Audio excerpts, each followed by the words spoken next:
বটবটি খাবো। গাইস বটবটি খাইবো আবার সস দিয়ে খাবো। এটা মনে হয় পারবো, কারণ অনেক কিছু তো ফেলাই দেয়, মজা লাগে। পারবো। তুমি তো ধাউম করে না খাও। রেডি? দেবন পারবা না ভাই? মজা আছে, সস দিয়ে খাওয়া দা। খুব ইন্টারেস্ট। বাইরে বাংলার ভিলেজ মানে স্যার মুখ চ্যালেঞ্জ করলাম আমি।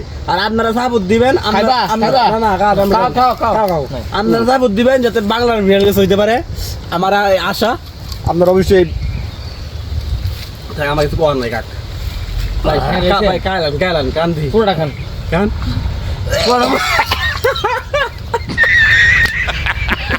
পারবো আস্তে আস্তে বাংলার ভিলেজ খাইতারে এটা ক প্রথম কষ্ট হবে, পরে ঠিক হয়ে দেবো, পরে ঠিক হয়ে দেবো ভাই।